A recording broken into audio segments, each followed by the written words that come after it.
Chris Hensley here. I am the owner and an independent advisor with Houston First Financial Group, which is an independent advisory firm here in Houston, Texas.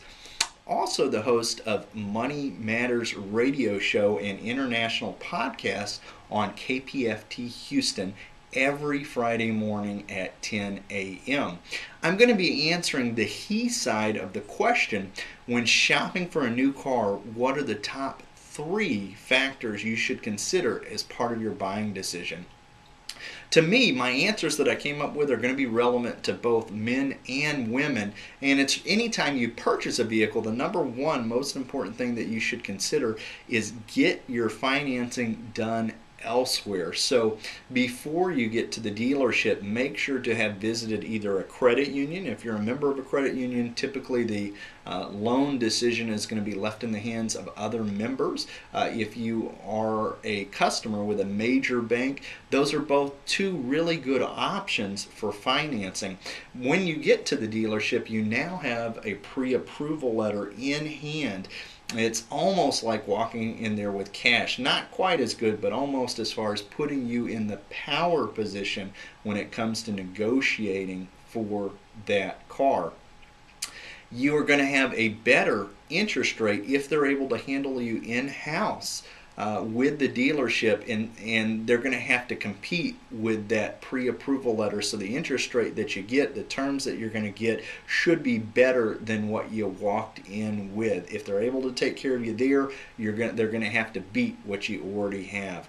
This number 2 most important thing that you should remember when purchasing a vehicle is don't buy new. Always buy used. We all know either neighbors, friends, family members who have that shiny new Mercedes-Benz, whatever the newest car is, sitting in the driveway, but they haven't put any money in the retirement bucket. They haven't put any money aside for children's college education goals, and what they're really doing is just trying to keep up with the Joneses.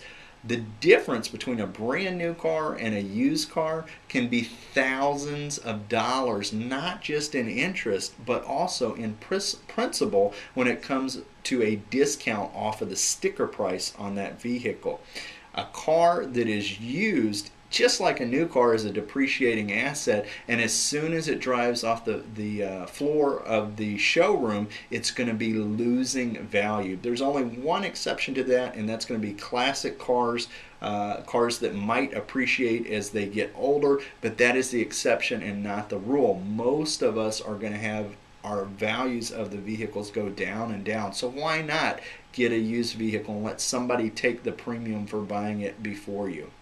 The third most important thing to consider when purchasing a vehicle is always ask for a better price. Now, I know that there are franchises out there that hold themselves out as haggle-free car dealerships. So for those, it might be the sticker price is the bottom line.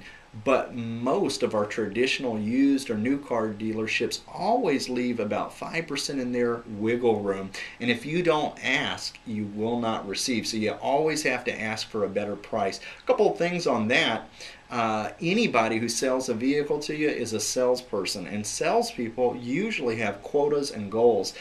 Go in on the last day of the month, because that's going to be when those goals close out, and there may be more of an incentive for them to work with you on meeting you halfway on the price.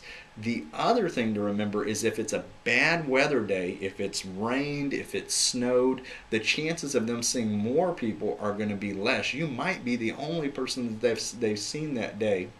You put those 2 together, end of the month and a bad weather day, and that's going to give them even more of an incentive to make you a really good deal on your car.